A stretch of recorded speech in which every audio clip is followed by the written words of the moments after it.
ठीक है, तो फिर से आप देखिए कल जो हम पढ़ चुके थे वो था आपका प्रत्यास्थ। डिटेल में हम प्रत्यास्थ को समझ चुके थे। उसके बाद आप विरूपक बल हम ये समझ चुके थे, विरूपण, प्रत्यानयन बल और प्रतिबल। ये इतने सारे पॉइंट जो है इस चैप्टर से रिलेटेड कल हम देख चुके थे। ठीक है ना। अब आप फटाफट मुझे बता दो कि प्रत्यानयन बल क्या है और प्रतिबल क्या है, इसके बाद हम आगे बढ़ते हैं। प्रत्यानयन बल और प्रतिबल, प्रत्यानयन बल और प्रतिबल। कितने बच्चे हैं आप क्लास में? 18।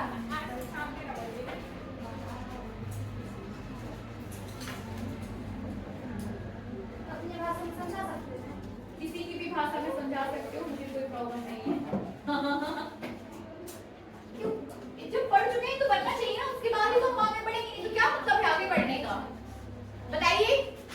जब किसी वस्तु पर हम विरूपण बल लगाते हैं और वह विरूपण हो जाती है, तब विरूपण हो जाती है, फिर उसके बाद अपनी स्थिति में वापस आने का प्रयास करती है। उस स्थिति में मैं भी उस वस्तु पर एक बल कार्य कर रहा होगा, उस बल को हम प्रत्यानयन बल कहेंगे। और जो बल एकांक क्षेत्रफल में कार्य करता है उसे हम प्रतिबल कहते हैं। एकांक क्षेत्रफल में लगने वाला प्रत्यानयन बल ही प्रतिबल होता है। बनेगा सभी से? Yes, ma'am. ठीक है ना। इस प्रकार से प्रतिबल 3 प्रकार का हो गया था। फर्स्ट वन इज अनुदैर्ध्य प्रतिबल, जब आप लंबाई के अनुदिश बल लगाते हो तो अनुदैर्ध्य प्रतिबल, जब आप अभिलंबवत बल लगाते हो उसके आयतन में परिवर्तन हो जाए तो वो अभिलंब प्रतिबल। और उसके बाद है अपरूपण प्रतिबल, जब आप एक फेस को स्थिर करके उसके दूसरे फेस को खिसकाते, उसके विपरीत वाले फेस को खिसकाते हो, तो जो वहां पर जो प्रतिबल काम करेगा वो क्या हो जाएगा? अपरूपण प्रतिबल। ठीक है ना। प्रतिबल। अब हम बात करेंगे विकृति की। हेडिंग दीजिए विकृति।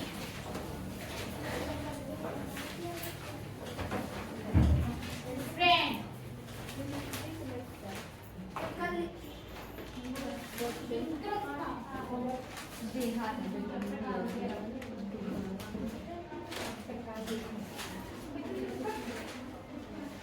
विकृति, हेडिंग दीजिए विकृति। ठीक है ना। क्या होता है विकृति? ये भी आप देख चुके थे कल। विकृति वस्तु के आकार या आकृति में परिवर्तन हो जाना। जो परिवर्तन, जो आप परिवर्तन हो चुका है बल लगाने से, वो क्या हो जाएगा? विकृति। ठीक है ना। अब विकृति भी आपकी 3 प्रकार से हो जाती है, अनुदैर्ध्य विकृति, अभिलंब विकृति और अपरूपण विकृति। जिस प्रकार से प्रतिबल 3 प्रकार का है, वैसे ही विकृति आपकी कितने प्रकार की हो जाएगी? 3 प्रकार की।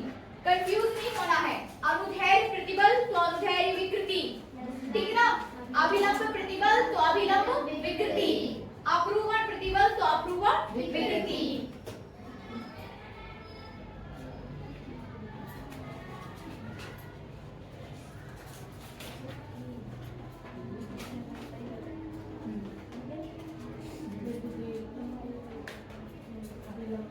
अपरूपण विकृति,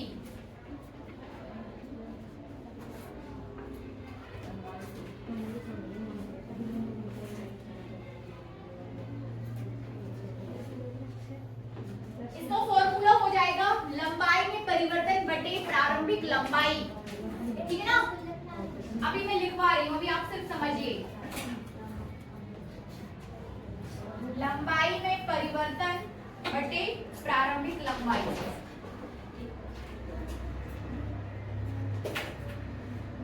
ये हो जाएगा आपका आयतन में परिवर्तन बटे प्रारंभिक आयतन।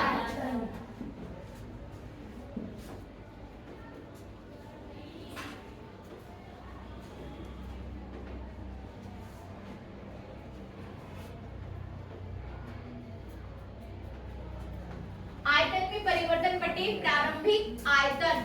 ठीक है ना। और अपरूपण विकृति हो जाएगी आपकी, तो भी नोट कर लो, नोट कर लेना। अभी मैं करवा दूंगी व्यवस्थित।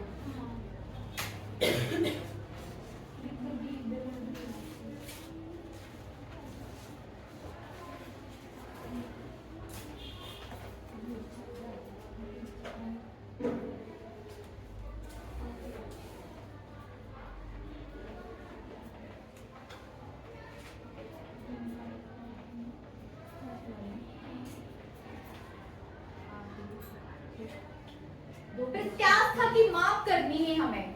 ये जो चैप्टर आप पढ़ रहे हो प्रत्यास्था, और वो किसका गुण है? ठोसों का गुण है। और हमें इस प्रत्यास्था की क्या करनी है? माप। तो प्रत्यास्था की माप करने के लिए आपके पास कई सारे 2 पॉइंट पर आप प्रत्यास्था की माप कर सकते हो। सबसे पहले आपको उस वस्तु पर लगने वाले प्रतिबल को देखना है कि वो प्रतिबल आपके पास अनुदैर्ध्य प्रतिबल है। आप पर डिपेंड कर रहा है कि आप उस पर किस तरीके से बल लगा रहे हो, ठीक है ना। यदि आपके पास आप वस्तु की लंबाई के अनुदिश वहां पर बल लगा रहे हो तो वो बल कौन सा बल है? अनुदैर्ध्य प्रतिबल। बनेगा सभी से? अनुदैर्ध्य, ये शब्द जो है आपके पास अनुदैर्ध्य, अभिलंब और अपरूपण, इनको क्या है? इनको एक्सेप्ट कर लो आप। एक्सेप्ट इन द सेंस कि आप इनको समझ लो, मतलब वर्ड से क्लियर हो जाना चाहिए, या आपके टास्क से या आप जिस तरीके से काम कर रहे हो उससे चीजें आपके पास शब्द निकल आना चाहिए। या तो शब्द को परिभाषित करना आपको आना चाहिए या परिभाषा से शब्द निकालना आना चाहिए, ठीक है ना। सीधी बात है, आप प्रत्यास्था देख रहे हो, ठीक है ना। आप किसी वस्तु पर प्रत्यास्था के गुण को मेजर कर रहे हो कि वस्तु किस तरीके से प्रत्यास्थ है भी कि नहीं भी, ठीक है ना। अब आपको ये देखना है कि जो वस्तु आपके पास है उस पर आप किस तरीके से बल लगा रहे हो और उसमें परिवर्तन किस तरीके से हो रहा है। 2 पॉइंट्स क्लियर है आप पर। आप बल लगाओगे और वस्तु के आकार तथा आकृति में क्या हो जाना है? परिवर्तन हो जाना है, ठीक है। आपने बल लगाया, बल, अब यहाँ पर बल, अब विरूपक बल को आप थोड़ा सा साइड में रखिए, हम किस पर बात करेंगे? प्रतिबल पर और विकृति पर, कि आपके बल लगाने से वस्तु में किस प्रकार परिवर्तन हो रहा है। वो बल आप 3 प्रकार से लगा सकते हो। आप उसको खींच सकते हो, आप उसको दबा सकते हो और आप उसको खिसका सकते हो। 3 पॉइंट क्लियर है? खींच सकते हो, दबा सकते हो, खिसका सकते हो। खींचना अनुदैर्ध्य प्रतिबल, अनुदैर्ध्य प्रतिबल तो वस्तु में किस प्रकार की विकृति होगी? लंबाई में परिवर्तन होगा। और वो विकृति कैसी होगी? विकृति मतलब आकार का परिवर्तन हो जाना। विकृति किसका अपोजिट है? आकृति का, ठीक है ना। विकृति किसका अपोजिट है? आकृति का। ये आकृति, मैंने इसकी आकृति को बिगाड़ दिया तो वो कैसा हो जाएगा? विकृति, ठीक है ना। किसका अपोजिट वर्ड है ये? आकृति का। जो विकृति वर्ड आप लोग पढ़ रहे हो अभी, वो किसका अपोजिट है? आकृति का, ठीक है ना। तो आपने लंबाई में परिवर्तन किया, आपने अनुदैर्ध्य प्रतिबल लगाया तो उसकी लंबाई में परिवर्तन हो गया, तो वो प्रतिबल किस में जाएगा? अनुदैर्ध्य। विकृति कौन सी हो जाएगी? अनुदैर्ध्य विकृति। और उसको किस तरीके से आप डिफाइन करोगे? लंबाई में परिवर्तन बटे प्रारंभिक लंबाई, ठीक है ना। लंबाई में परिवर्तन इन द सेंस कि आपके पास कोई 10 सेंटीमीटर की तार था, 10 सेंटीमीटर तार था, आपने उसको खींच के कितना कर दिया? 15 सेंटीमीटर, ठीक है ना। आपने उसको खींच के कितना कर दिया? 15 सेंटीमीटर। तो लंबाई में कितना परिवर्तन हुआ? 15 नहीं 5, तो 5/10, ठीक है ना। 5/10 लंबाई में परिवर्तन बटे प्रारंभिक लंबाई, ठीक है ना। लंबाई में परिवर्तन बटे प्रारंभिक लंबाई। तो इस तरीके से आप अनुदैर्ध्य विकृति को डिफाइन करोगे। इसके बाद अभिलंब विकृति, ठीक है ना। आपने किसी वस्तु को अभिलंबवत उस पर बल लगाया, वस्तु के आकार तथा आकृति में परिवर्तन हो गया, तो वो बल प्रतिबल कौन सा प्रतिबल है? अभिलंब प्रतिबल, ठीक है ना। कौन सा प्रतिबल है? अभिलंब प्रतिबल। जब आप वस्तु को अभिलंबवत दबाते हो तो उसके आयतन में परिवर्तन हो जाता है, ठीक है ना। जब किसी वस्तु को आप क्या करोगे? अभिलंबवत दबाओगे, जैसे आपके पास बॉटल है, आप उसको ऊपर से प्रेशर डालोगे तो उसकी जो बॉटल है वो दब जाएगी। इट मींस कि उसके आयतन में परिवर्तन हो रहा है, ठीक है ना। आयतन में परिवर्तन होना, और वो जो विकृति हो जाएगी वो अभिलंब विकृति हो जाएगी, ठीक है ना। आयतन विकृति भी बोलते हैं, यहाँ पे आयतन विकृति भी बोल सकते हो आप इसे। आयतन विकृति, आयतन विकृति बोलते हैं बच्चों। लंबाई में परिवर्तन तो अनुदैर्ध्य विकृति या आयतन विकृति, ठीक है ना। आयतन में परिवर्तन तो आयतन विकृति, तो आयतन में परिवर्तन बटे प्रारंभिक आयतन।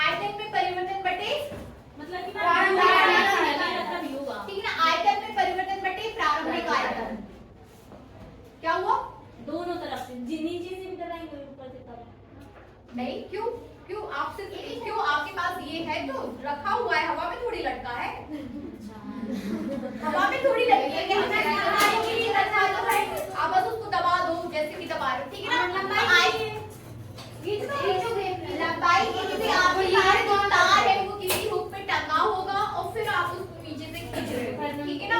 सपोर्ट है ऊपर से, सपोर्ट है ऊपर से और नीचे से सभी जगह से, ठीक है? तो आयतन में परिवर्तन बटे प्रारंभिक आयतन, ये हो जाएगा आपका आयतन विकृति। और इसके बाद अपरूपण विकृति में क्या हो जाएगा? दो फेस, एक आपके पास आप किस तरीके से बल लगा रहे हो कि एक फेस आपका स्थिर है और दूसरे को आप ऐसे बल लगा रहे हो, ठीक है ना? तो दो फेस आपेक्षिक विस्थापन मतलब दो फेसेस के बीच कितना विस्थापन हो रहा है, आपेक्षिक विस्थापन, और दो फेसों के बीच की दूरी, पहले की दूरी मतलब पहले कितनी थी और बाद में कितनी हो गई, समझ रहे ना? ये चीज क्या सिद्ध कर रही है कि दो पृष्ठों के बीच पहले कितनी दूरी थी और उसके बाद आपने उसको कितना खिसकाया, तो वो विस्थापन हो जाएगा। तो इस तरीके से आप अपरूपण विकृति को देखोगे। Any question? ऐसा कहीं होता है मतलब प्रैक्टिस? हाँ होता है ना, अपरूपण बिल्कुल विकृति होता है, मैं होता है, जिसमें वो उसमें भी तो होता है मैम, वो नीचे से वो ऐसा हो जाता है ऊपर मैम होता है, ठीक है ना? जरूरी नहीं है, देखिए आपकी अपरूपण विकृति इसलिए अस्तित्व में आई कि जरूरी नहीं है कि आप उसको ऊपर से ही दबाओ या ऐसे खिसकाओ, आप उसको इस तरीके से भी विकृत कर सकते हो, इसलिए अपरूपण विकृति आपकी आई, अस्तित्व में आई, बनेगा। चलिए अब एक एक करके विकृति मुझे लगता है नोट कर लेंगे आप लोग। चलो लिखो विकृति, जल्दी लिखो विकृति, जल्दी जल्दी करिए,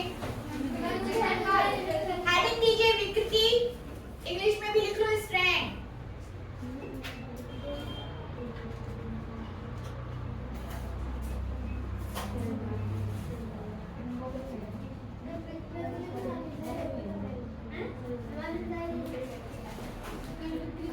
पहले विकृति लिखो, लिखो पहले, फिर से लिखो, लिखो किसी वस्तु पर बाह्य बल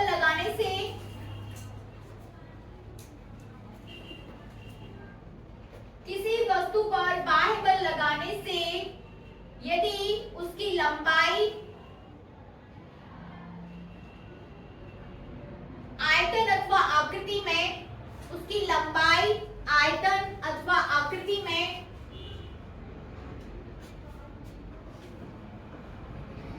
परिवर्तन हो जाता है तो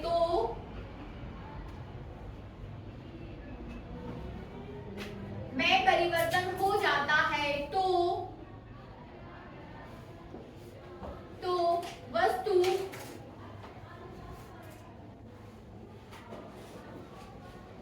विकृत अवस्था में कही जाती है, वस्तु विकृत अवस्था में कही जाती है।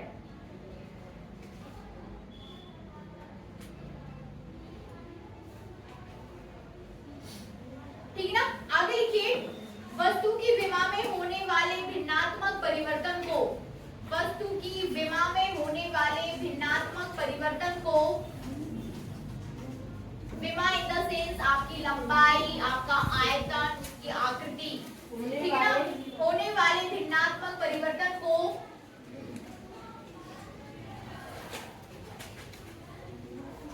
विकृति कहते हैं। भिन्नात्मक परिवर्तन समझ पा रहे हैं आप लोग? उसकी विमा में होने वाले परिवर्तन, विमा का मतलब यहाँ पर लंबाई से है, उसके आयतन से है और उसकी आकृति से है, ठीक है ना। तो विमा में होने वाले परिवर्तन को आप क्या बोल देते हो? विकृति। आगे लिखिए, विरूपक बल के कारण किसी वस्तु की विरूपक बल के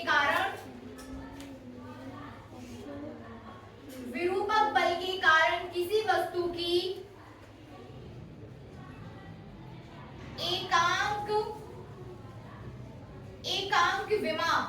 एकांक विमा इनसाइड द ब्रैकेट लिखिए, लंबाई आयतन कॉमा करके, लंबाई आयतन आकृति,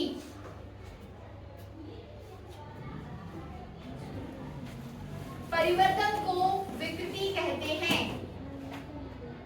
में होने वाले परिवर्तन को विकृति कहते हैं।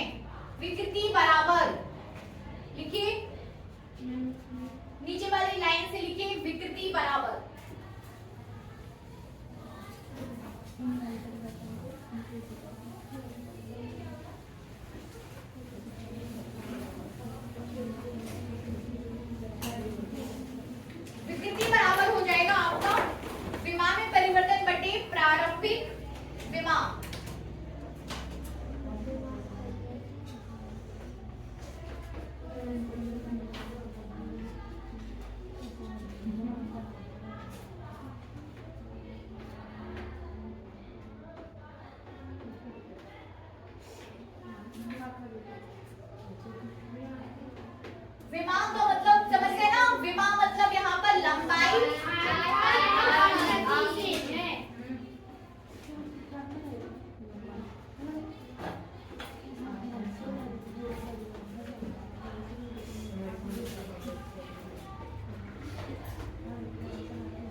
लंबाई आयतन आकृति से है, ठीक है।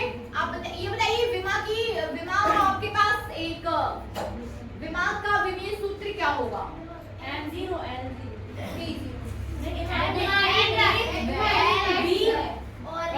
आपने फॉर्मूला देखा ना, जब आप अनुदैर्घ्य विकृति की बात करें तो लंबाई में परिवर्तन बटे प्रारंभिक लंबाई, ऊपर भी लंबाई थी और नीचे भी लंबाई थी।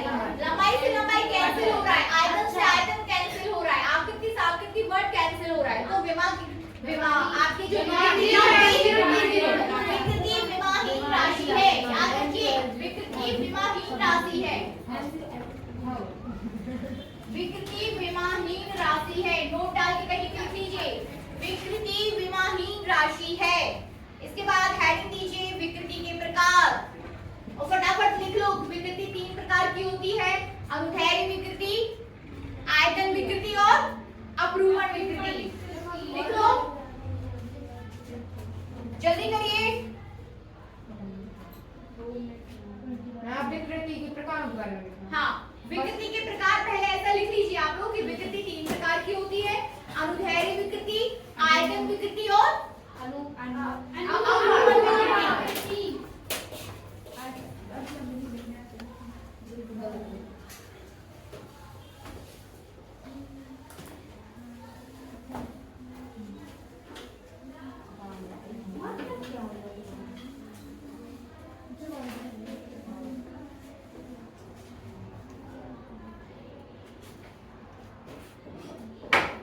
लिखिए अनुदैर्घ्य विकृति, हेडिंग दीजिए अनुदैर्घ्य विकृति।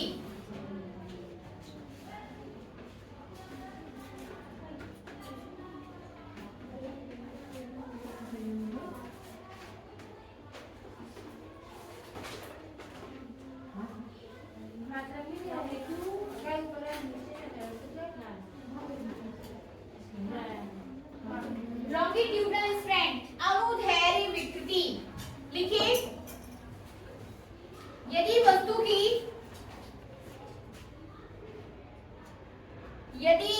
की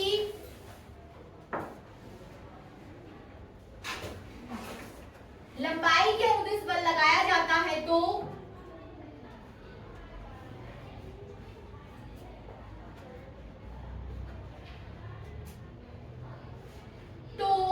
वस्तु के एकांक लंबाई में होने वाले परिवर्तन को, वस्तु के एकांक लंबाई में होने वाले परिवर्तन को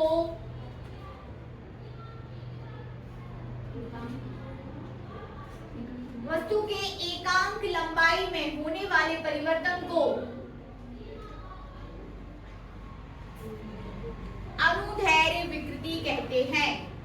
इसे रेखीय विकृति भी कह देते हैं कभी कभी, ठीक है ना, रेखीय या अनुदैर्घ्य विकृति कहते हैं।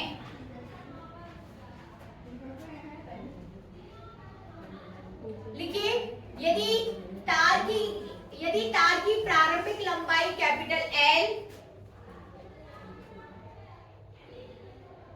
प्रारंभिक लंबाई, ठीक है ना,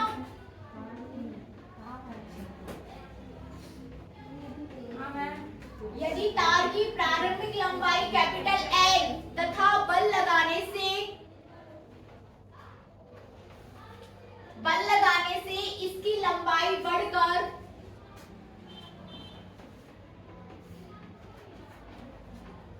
L plus small l, capital L plus small l हो जाती है तो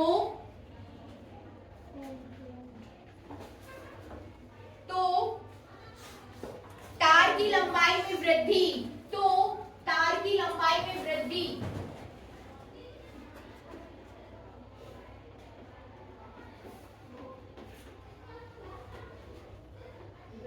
तार की लंबाई में वृद्धि कितनी हो जाएगी? Capital S plus L minus capital L, तो ये हो जाएगी तार की लंबाई में वृद्धि स्मॉल l, ठीक है ना। तार की लंबाई में वृद्धि, तार की लंबाई में वृद्धि आगे करिए इसको।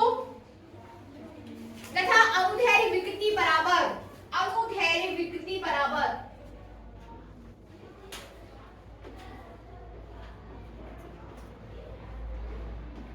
अनुदैर्घ्य विकृति बराबर लिखिए लंबाई में परिवर्तन बटे प्रारंभिक लंबाई।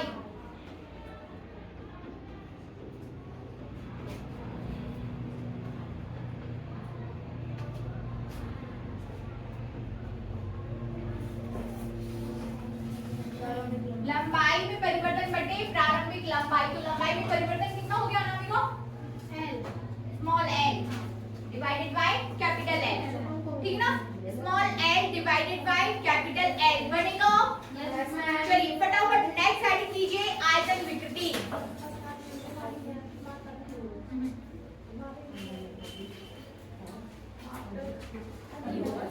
कैसे नापेंगे? बेमानी है।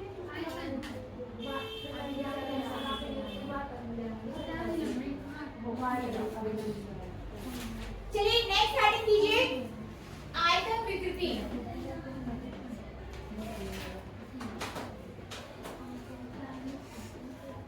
आयतन विकृति वॉल्यूम स्ट्रेन। वॉल्यूम स्ट्रेन देखिए यदि वस्तु पर बाह्य बल लगाने पर, यदि वस्तु पर बाह्य बल लगाने पर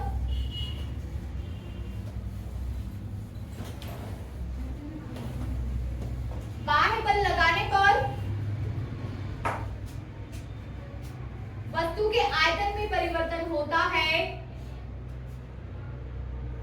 वस्तु के आयतन में परिवर्तन होता है,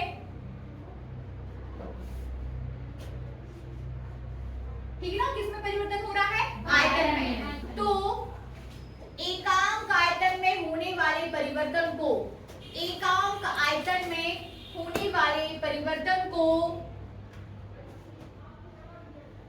आयतन विकृति कहते हैं, ठीक है ना? आयतन विकृति कहते हैं।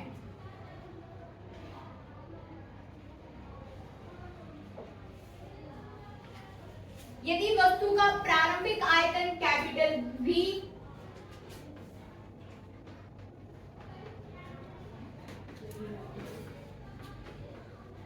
प्रारंभिक आयतन क्या है? कैपिटल V, तथा बल लगाने पर उसका आयतन बढ़ेगा कि घटेगा? घटेगा नहीं में बढ़ेगा। बल लगाने पर वस्तु का आयतन घट भी सकता है, बढ़ भी सकता है, डिपेंड करता है। आप ऊपर से दबा रहे हो तो घटेगा, घटेगा, ठीक ना? और एक होता है वस्तु पर काम करना, दूसरा होता है वस्तु के द्वारा काम करना, ठीक ना? तो यदि वस्तु पर काम किया जा रहा है तो उसका आयतन जो है घटेगा, वस्तु के द्वारा काम किया जाता है तो बढ़ेगा। अभी आप वस्तु के द्वारा मुश्किल है कि गैसेस काम करती है, गैस काम करती है, लेकिन आपके ठोस जो है हमेशा उन पर काम किया जाता है। ठोस वस्तु जो होती है वो खुद काम नहीं करती, ठीक ना? तो अभी क्या है? वस्तु का आयतन घटेगा।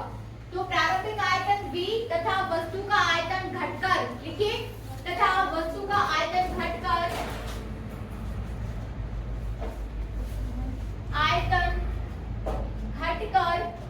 V माइनस स्मॉल v हो जाता है, V माइनस स्मॉल v हो जाता है। तो आयतन में परिवर्तन, तो आयतन में परिवर्तन, अब आयतन में परिवर्तन कितना हो जाएगा? -v। हाँ, आयतन में परिवर्तन मैम v माइनस v, ठीक है ना? तो v ये हो जाएगा आपका -v, स्मॉल v। आयतन में परिवर्तन क्या हो गया? Small v। माइनस आपको ये दिखा रहा है कि आपका जो आयतन है वो कम हो गया है, ठीक है ना? आगे करिए इसको। अतः आयतन विकृति बराबर, आयतन विकृति बराबर क्या हो जाएगा? आयतन में परिवर्तन बटे प्रारंभिक आयतन। -v by capital D. Small B upon capital B. आयतन में परिवर्तन बटे प्रारंभिक आयतन। प्रारंभिक आयतन मैम ये तो आंसर दी मैम ऋणात्मक है। Minus B upon capital B. जल्दी जल्दी करो इसको फटाफट। मैम ये आंसर दी मैम ऋणात्मक है। हाँ, minus B upon capital B divide करना है तो बढ़ रहा है कि घट रहा है, आप खुद अपने हिसाब से कर सकते हो उसको। मैम 200 में है तो मैम आपके हाँ, अभी फिलहाल आप इसको minus B upon capital B लिखिए, ठीक है? Minus B by capital B बनेगा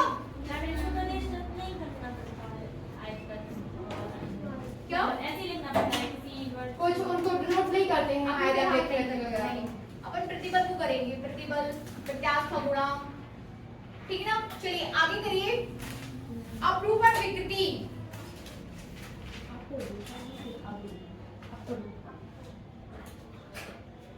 जल्दी करो इसे। अपरूपण विकृति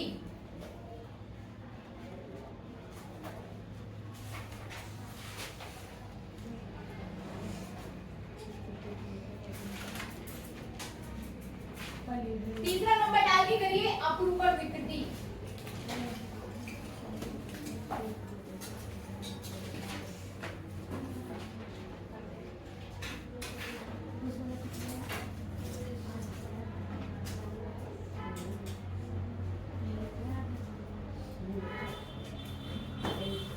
लिखिए किसी वस्तु के, लिखिए दो समांतर पृष्ठों के, किसी वस्तु के दो समांतर पृष्ठों की शॉर्ट में लिख लो, ठीक है ना?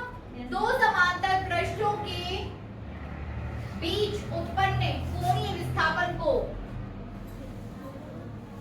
दो समांतर पृष्ठों के बीच उत्पन्न कोणीय विस्थापन को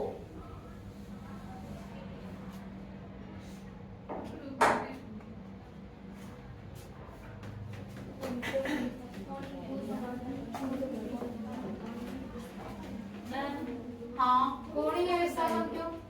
कोणीय विस्थापन ही होता है बेटा।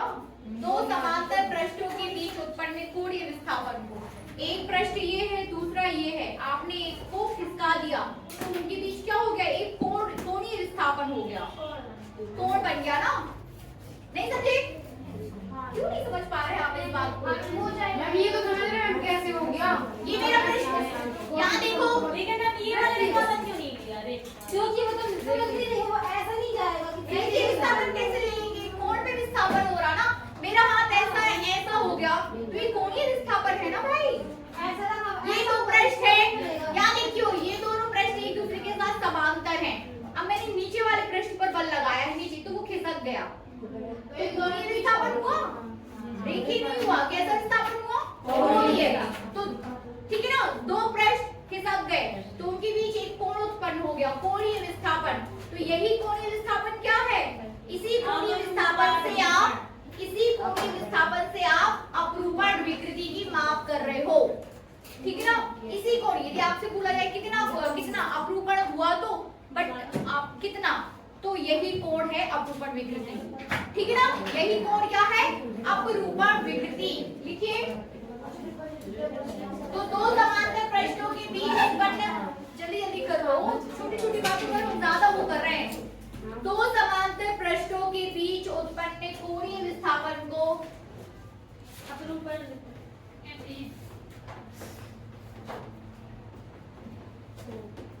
विस्थापन को कोणीय विस्थापन कहते हैं, ठीक है ना? हाँ, अपरूपण विकृति कहते हैं, अपरूपण विकृति कहते हैं। दो समांतर, इतना डिस्कस कर लेते हैं हम लोग की चीजें जो है आपको यही बन जाना चाहिए, याद हो जाना चाहिए, ठीक है ना? आगे बढ़े तो ये हो गया आपके पास क्या? अपरूपण विकृति। अब लिखिए आगे, यदि दो विपरीत पृष्ठों के बीच विस्थापन, यदि दो पृष्ठों के बीच विस्थापन, विपरीत काट दे, लिखा रहने दो, यदि दो विपरीत पृष्ठों के बीच विस्थापन, पृष्ठों के बीच विस्थापन, विस्थापन x, विस्थापन x तथा उनके बीच की दूरी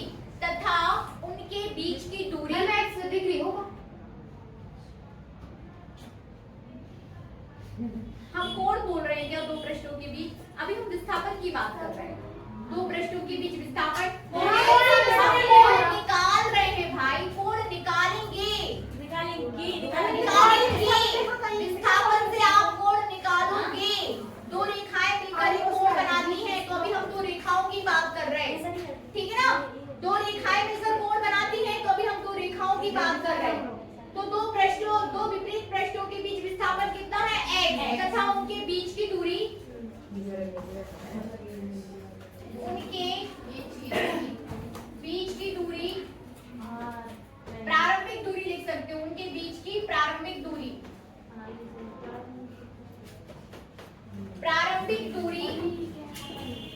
कैपिटल L है, तो अपरूपण विकृति बराबर, अपरूपण विकृति थीटा बराबर, ऐसा लिख सकते हो आप, अपरूपण विकृति थीटा बराबर, लिखिए x by l आ जाएगा, x by l।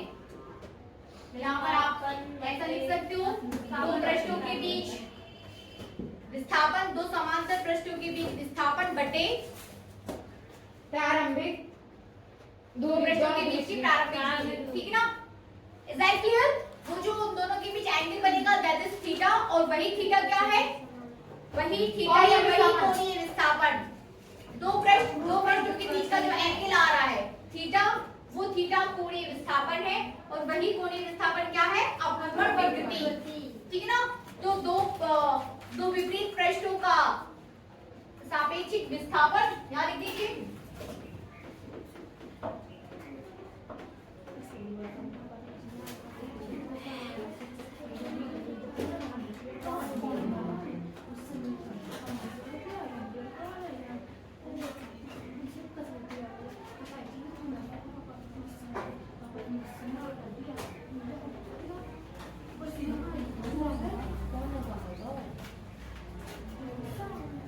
दो पृष्ठों के बीच की दूरी बनेगा, सभी बच्चों से बनेगा, सभी से। चलिए, तो ये आपने सभी प्रकार की विकृतियां देखी, अनुदैर्घ्य विकृति, आयतन विकृति और अपरूपण विकृति, L by L, V by V, X by L, ठीक है ना। ये आया आपके पास L by L, ये आया माइनस B by V, और ये आया X by L। याद रखना है इन सारी चीजों को, ठीक है ना। सारे पॉइंट्स कभी कभी क्या हो जाते हैं, कंफ्यूज कर देते हैं, तो ये सारी चीजें आपके पास एकदम से आपके माइंड में बैठी रहना चाहिए। अब हम बात करेंगे हुक के नियम की, हेडिंग दीजिए Hooke's law, Hooke's law, heading दीजिए Hooke's law, HOOKS law, Hooke का नियम। इसको समझिए, बातचीत नहीं।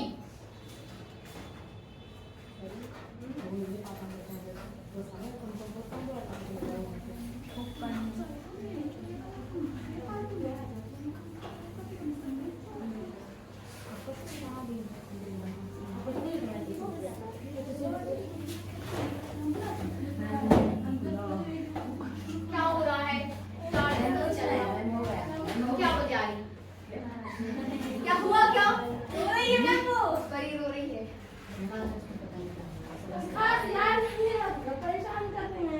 कुछ नहीं हुआ। मैं खुद में लगी रहता है फ्रेंडों के बीच में। हमें फांसी हो गई। गाना हमें तो नहीं लगता कि जीवन में ऐसी कोई भी चीज है जो हमें रुला सकती है, नहीं रुला सकती। ऐसा क्या है कि मैं बहुत सी चीजें हैं, मैं खुशी भी रुलाती है, मन भी रुलाता है। हमारी क्लास में हम सब रोते हैं। कुछ करो, एक तुझे मन कुछ प्री को मन चुप करा लेंगे।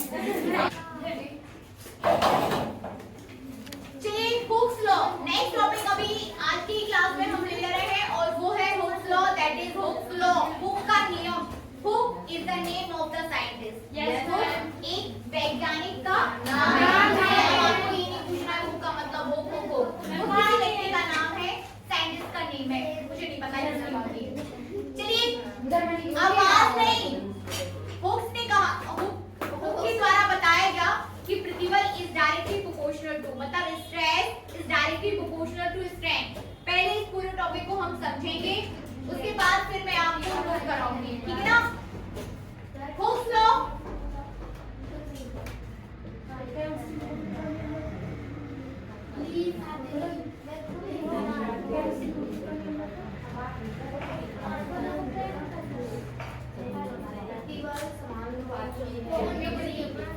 अभी इतना सीखिए, प्रतिबल विकृति के समानुपाती है।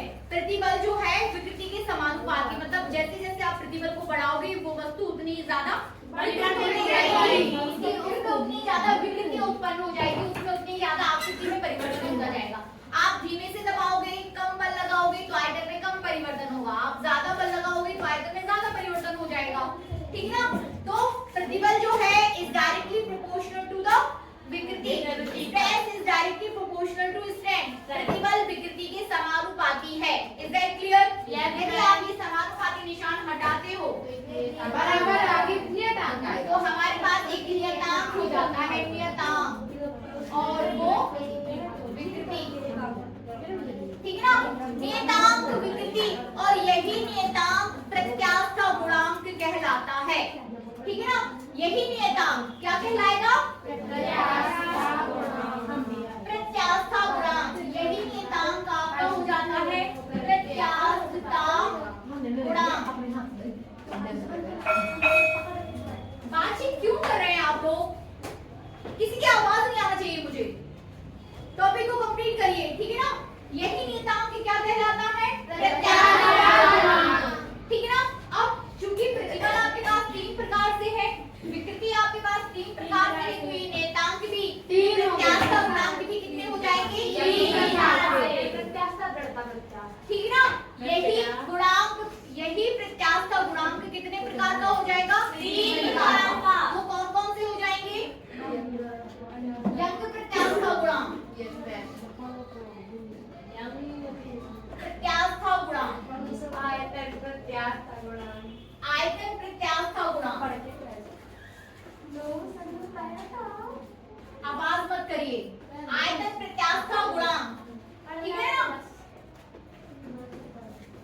और इसके बाद थर्ड नंबर पे आ जाएगा आपका दृढ़ता गुणांक। ये तीन प्रकार से हो जाएंगे, ठीक है?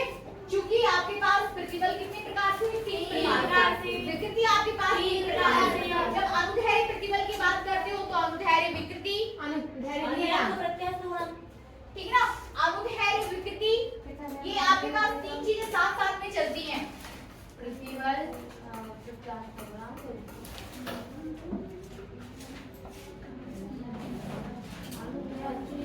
अनुदैर्घ्य प्रतिबल,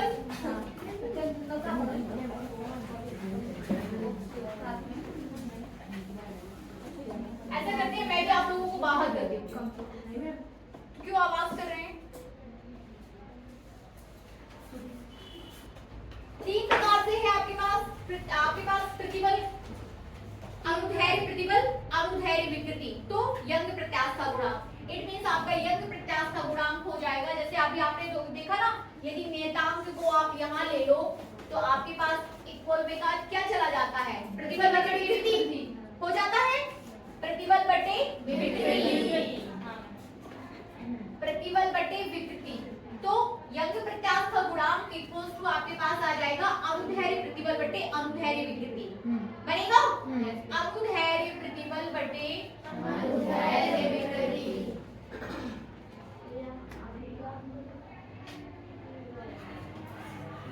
अनुदैर्घ्य विकृति, ठीक है ना? आयतन प्रत्यास्थ गुणांक के क्या हो जाएगा? अभिलंब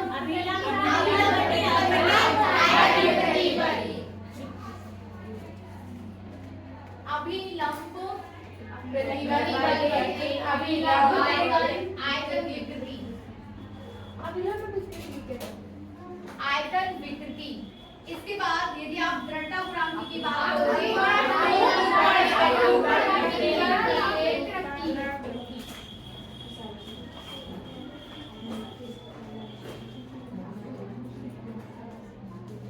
अपरूपण प्रतिबल बटे अपरूपण विकृति।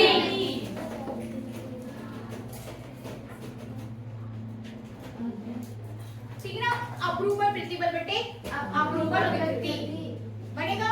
अब इन्हीं सभी को यंग प्रत्यास्थ गुणांक that is denoted by y capital Y, ये हो जाएगा आपका ईटा और ये हो जाएगा k, के ऊपर है ये तार और ये ईटा। इन सभी को हमें क्या करना है, ड्राइव करना है। अब आपके पास यहाँ से डेरिवेशन स्टार्ट हो जाएगा। तो डेरिवेशन करने के लिए आपको यंग प्रत्यास्थ गुणांक जब आप ड्राइव करोगे तो आपके पास कोई तार रहेगा, तार में आप क्या करोगे, उसको खींचोगे, उसकी लंबाई में परिवर्तन होगा, फिर उसकी प्रारंभिक लंबाई कितनी है वो आप देखोगे और आपको देखना है कि आप घर से प्रतिबल कितना लगा रहे हो। ठीक ना, प्रतिबल क्या होता है, प्रतिबल F/A, प्रतिबल क्या होता है F/A, तो प्रतिबल की जगह कितना आ जाएगा F/A, इसका अनुप्रस्थ काट का क्षेत्रफल हो जाएगा। ठीक है ना, और F क्या हो जाएगा, है ना। तो F/A लंबाई में परिवर्तन बटे प्रारंभिक लंबाई L/L, बस ये दो चीजें रख के हम इसको सॉल्व कर देंगे आगे। यस, इजी है ना। मतलब कॉन्सेप्ट क्या है, कॉन्सेप्ट है सबकी परिभाषा है, आपको पता होना चाहिए कि आपके पास यंग प्रत्यास्थ गुणांक क्या है। यंग प्रत्यास्थ गुणांक के बराबर क्या होता है, यंग प्रत्यास्थ गुणांक के बराबर होता है अनुदैर्ध्य प्रतिबल बटे अनुदैर्ध्य विकृति। अब अनुदैर्ध्य प्रतिबल को ले लो F/A और आपकी विकृति हो जाएगी L/L। ठीक है ना, यहाँ पर भी आपका अभिलंब प्रतिबल F/A ही रहेगा, प्रतिबल हमेशा F/A ही रहेगा। ठीक है ना, और आयतन विकृति क्या हो जाएगी, -3/V।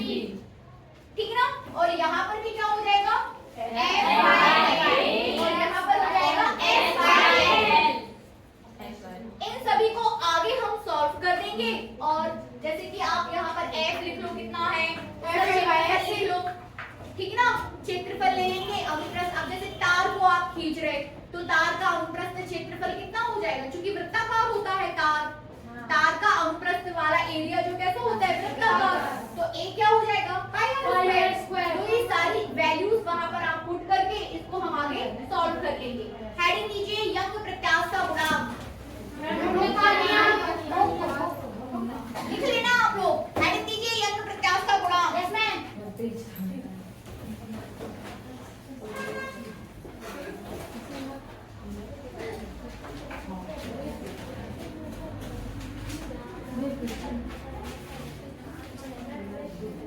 लिखिए यंग प्रत्यास्थ गुणांक।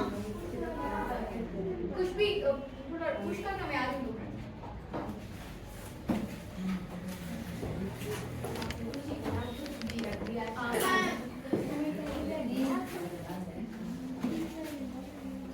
चालू कर दो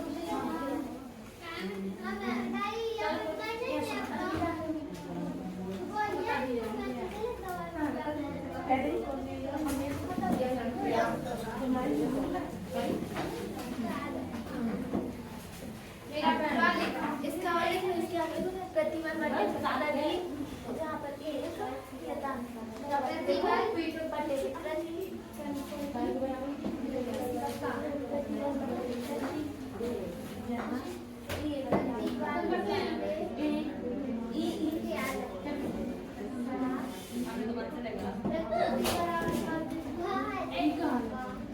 चलिए, बिल्कुल बातचीत नहीं, आपस में आप लोग बात नहीं करेंगे। यंग प्रत्यास्थ गुणांक से हम ड्राइव कर लेते हैं। ठीक है, हेडिंग कीजिए यंग प्रत्यास्थ गुणांक, यंग्स मॉड्यूलस।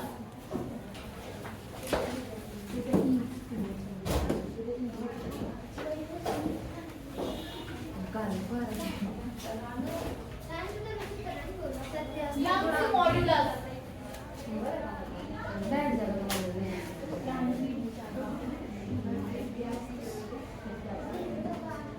मॉड्यूलस LAS होना चाहिए, मॉड्यूलस LUS। ठीक है, LUS यंग से मॉड्यूलस, यंग प्रत्यास्थ गुणांक।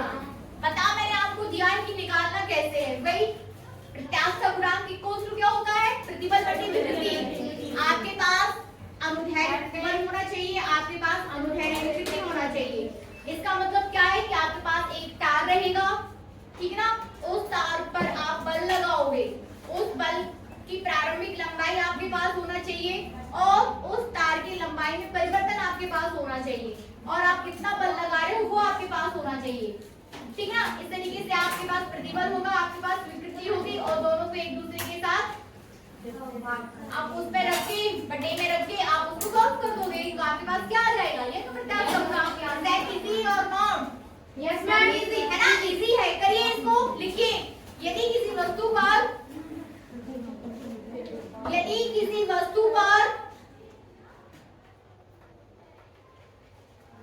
जिसकी लंबाई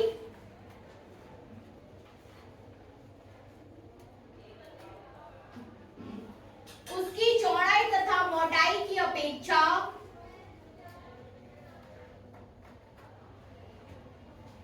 जिसकी लंबाई, ठीक है ना, जिसकी लंबाई उसकी चौड़ाई तथा मोटाई की अपेक्षा बहुत अधिक होती है,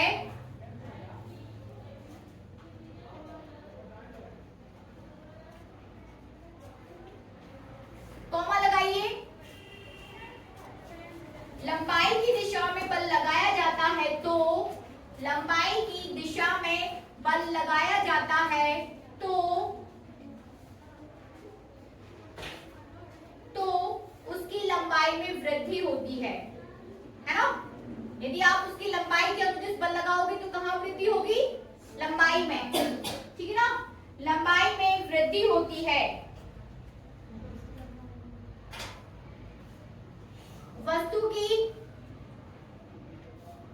एकांक लंबाई में होने वाले परिवर्तन को, वस्तु की एकांक लंबाई में होने वाले परिवर्तन को, लंबाई में, एकांक लंबाई में होने वाले परिवर्तन को अनुदैर्घ्य विकृति कहते हैं। अनुदैर्घ्य विकृति कहते हैं।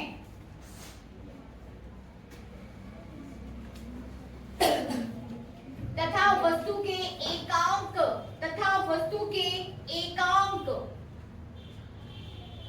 अनुप्रस्थ क्षेत्रफल पर, एकांक अनुप्रस्थ क्षेत्रफल पर लगने वाले प्रत्यानयन बल को प्रतिबल कहते हैं। ठीक है ना, लगने वाले प्रत्यानयन बल को प्रतिबल कहते हैं, अनुदैर्घ्य प्रतिबल कहते हैं। अनुदैर्घ्य वर्ड भी जोड़ के चलिए, अनुदैर्घ्य प्रतिबल कहते हैं। हमें क्या ड्राइव करना है? यंग प्रत्यास्थ गुणांक। ठीक है ना, क्या ड्राइव करने जा रहे हैं हम? यंग प्रत्यास्थ गुणांक। लिखिए, उनके नियमानुसार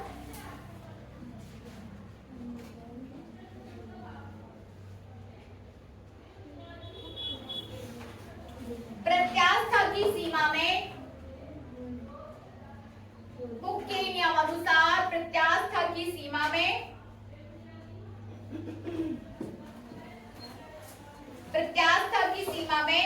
अनुदैर्घ्य प्रतिबल तथा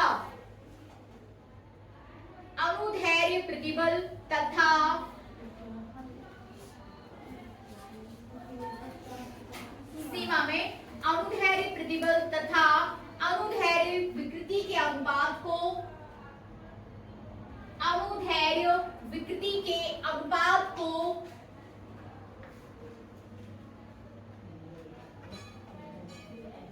उस वस्तु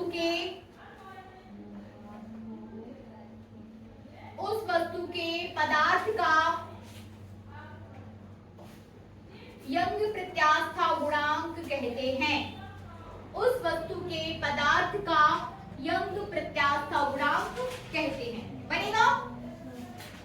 आपने यहाँ पर पूरी थ्योरी में आपने अनुदैर्घ्य विकृति को समझा दिया, आपने अनुदैर्घ्य प्रतिबल को समझा दिया और वहीं पर आगे जाके आपने यंग प्रत्यास्थ गुणांक को समझा दिया।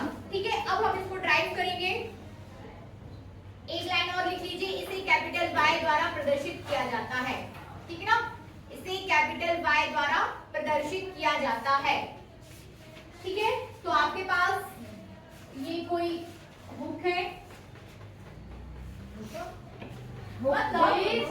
अच्छा छठी नहीं है, मतलब वो फंसाने का रहता है। फंसाने का, इसको स्पेंड कर रहे हो आप किसी होल्डर पे, तो ये कोई होल्डर है, सस्पेंड कर रहे हो आप यहाँ पर किसी तार को, ये तार है, आवाज मत करिए, ये क्या है तार, जिसकी लंबाई कितनी है कैपिटल एल, ठीक ना, लंबाई कितनी है कैपिटल एल। अब इसी तार पर ये जो लंबाई एल का तार है, बाजू में बनाना चाहिए, ठीक ना, इसी लंबाई एल पर बराबर जा रहा,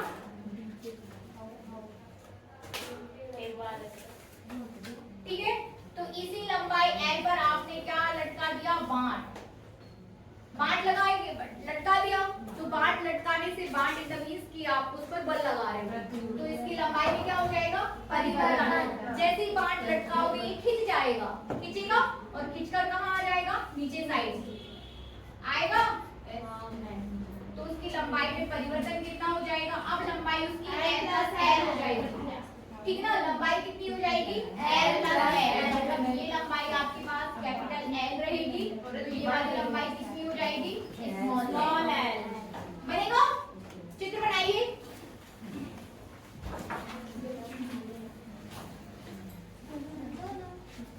हाँ दोनों बनाने पड़ेंगे आपको, ठीक है ना, दोनों चित्र बनाने पड़ेंगे,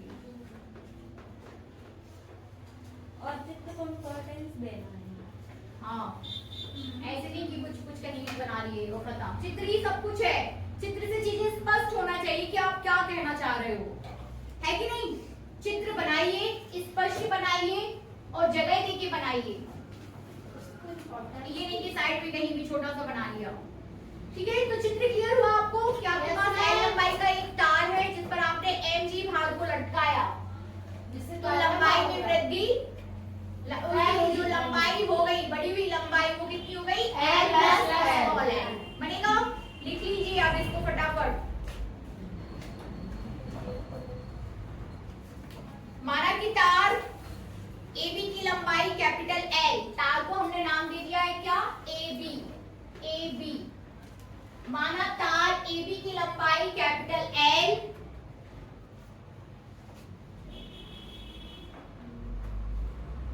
तथा अनुप्रस्थ काट का क्षेत्रफल स्मॉल कैपिटल A, तार की लंबाई, ठीक है, तार की लंबाई हो जाएगी कैपिटल L, ठीक है, अनुप्रस्थ काट का क्षेत्रफल, अनुप्रस्थ काट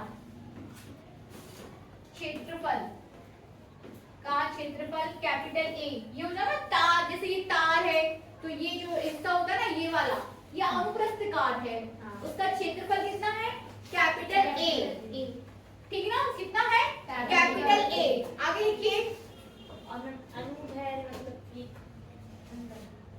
अनुदैर्ध्य लंबाई क्षेत्रफल आप अनुप्रस्थ काट का ही लेते हो हमेशा, जहां पर भी आप देखोगे, ठीक है ना, ठीक है ना, तो ये क्षेत्रफल A है और A इनसाइड द ब्रैकेट आप इसमें लिख सकते हो पाई आर, इस पे जहां पर R वृत्तीय त्रिज्या है, ठीक है ना, जहां पर R वृत्तीय त्रिज्या है, आगे लिखिए, इतना कर लिया, बनना है सभी से, चलिए आगे करिए, यदि तार पर द्रव्यमान M, कैपिटल M का भार लटकाया जाता है, यदि तार पर कैपिटल M भार लटकाया जाता है,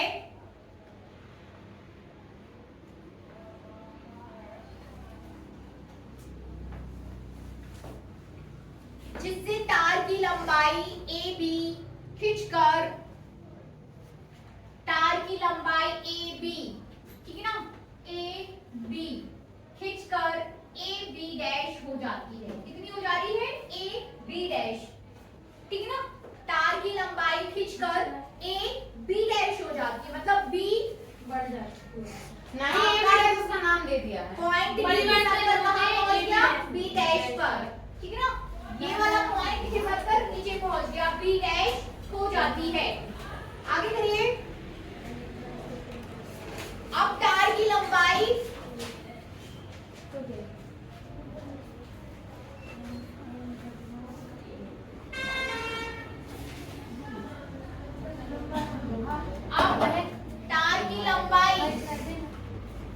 अब तार की लंबाई कितनी हो जाएगी? L plus small l। अब तार की लंबाई L प्लस स्मॉल l हो जाती है। तार पर लगाया गया बल कैपिटल F बराबर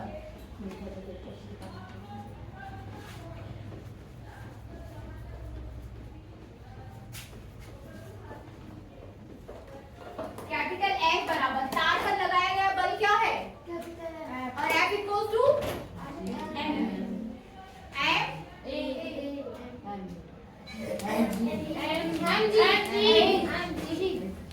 तार पर लगाया गया बल mg, ठीक है ना? और यही बल भार है। हाँ आयुषी कुछ बोल रही थी, बाद में बोले ना, अभी तक बोले।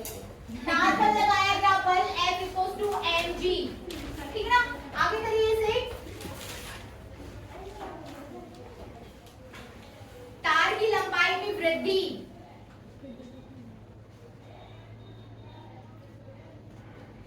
तार की लंबाई में वृद्धि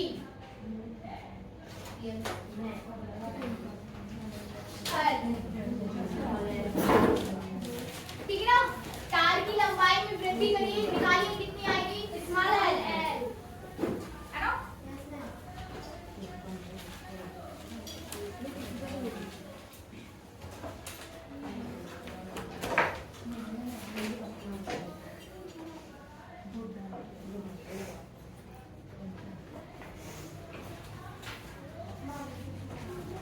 तार की लंबाई में वृद्धि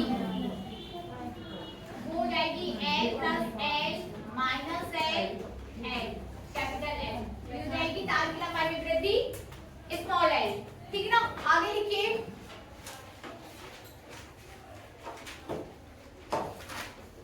अनुदैर्ध्य प्रतिबल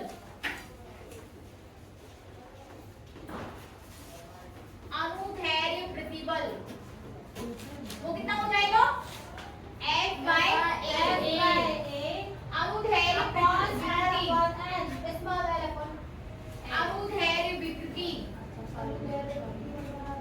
अनुदैर्ध्य विकृति कितनी हो जाएगी? Small l upon capital L, small l upon capital L, ठीक है? करिए इसको आगे। अतः यंग प्रत्यास्थ गुणांक बराबर, अतः यहां से करिए।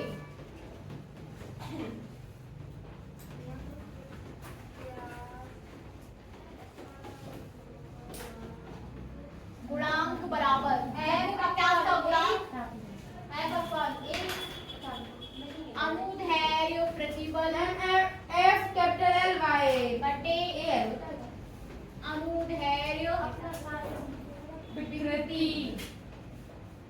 तो अनुदैर्ध्य प्रतिबल कितना है?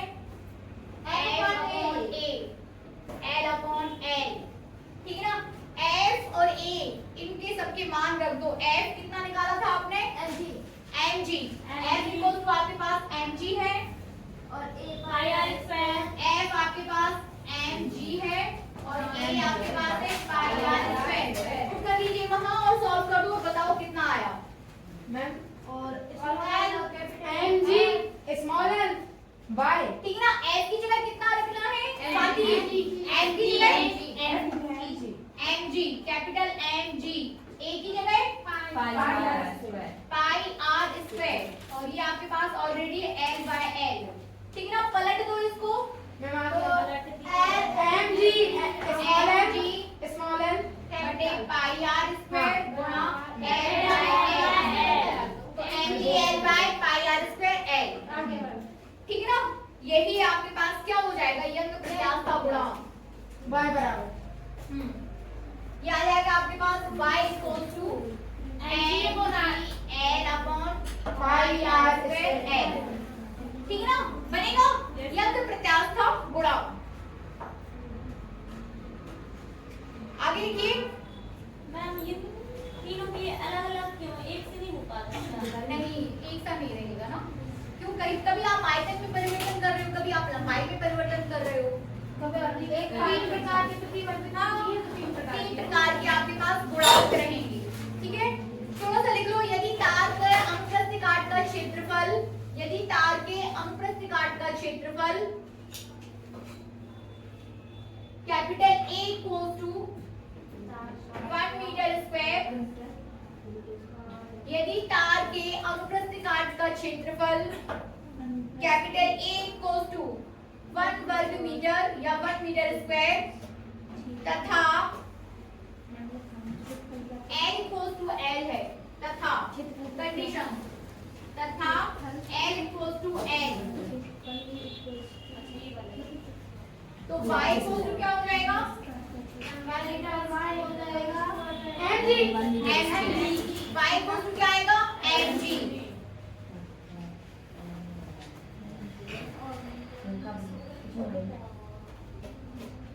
लिखिए y equals to क्या आ गया आपके पास mg y equals to आ जाएगा mg आगे करिए इसे अतः किसी पदार्थ का यंग प्रत्यास्थ गुणांक अतः किसी पदार्थ का यंग प्रत्यास्थ गुणांक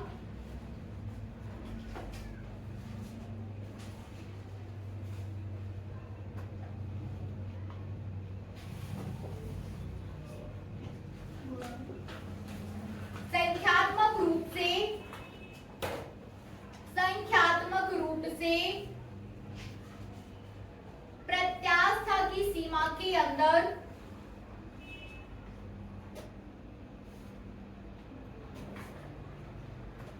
प्रत्यास्थ की सीमा के अंदर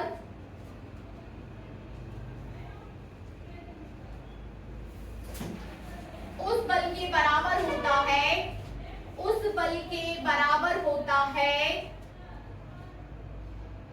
जो उस पदार्थ के एकांक क्षेत्रफल परिच्छेद वाले एकांक क्षेत्रफल आपने लिखा ना (1n²) तो एकांक अनुप्रस्थ क्षेत्रफल वाले परिच्छेद एकांक क्षेत्रफल परिच्छेद वाले तार की लंबाई को देखिए लंबाई में परिवर्तन देखो L equals to L का क्या मतलब है कि आप इतना खींच रहे हो कि उसमें जो लंबाई में परिवर्तन हो रहा है वो प्रारंभिक लंबाई के बराबर है तो इसको आप क्या बोलोगे 2L हो जाएंगे उसकी पूरी लंबाई 2L तो आप उसको क्या बोलोगे कि दुगना कर दे है ना प्रारंभिक लंबाई को दोगुना हाँ लिखिए एकांक परिच्छेद वाले तार की लंबाई को दोगुना कर दे बनेगा तार की लंबाई को क्या कर दे दोगुना कर दे है ना बनना चाहिए अब आपको इसका मात्रक तथा विमीय सूत्र और निकाल दो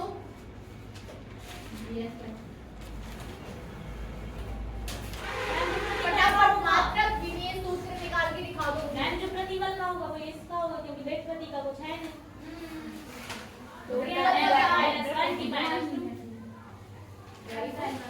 ml -1 की ठीक है ना फटाफट आइए किरण बताइए कितना आ रहा है मात्रक विमीय सूत्र जल्दी आओ फिर इसको अपन खत्म करते हैं बाकी के जो दो टॉपिक्स हैं आयतन प्रत्यास्थ गुणांक और दृढ़ता गुणांक में हम कल करते हैं कल ही करेंगे हम नहीं करा रहे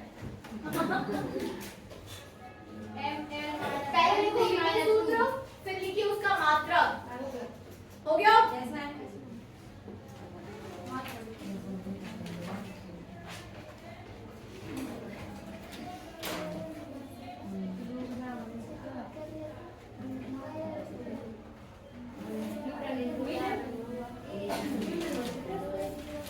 ठीक है तो फिलहाल हम अपनी क्लास को डिस्कस करते हैं इसके बाद मात्रक और विमीय सूत्र और आ गए हमारे पास बताइए क्या ml -1 t -2 निकाला था ना कल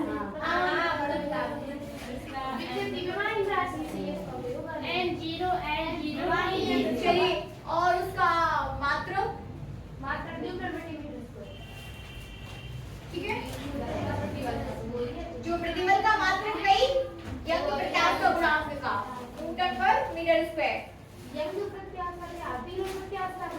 सभी का यही होगा सभी का मात्रक यही होगा सबका विमीय सूत्र यही होगा बन रहा है बबली और यहाँ पे महक साहू, रीता नहीं आई, रीता घट रहा है रीता। तो आज हम क्लास को डिसमिस करते हैं और कल हम पढ़ेंगे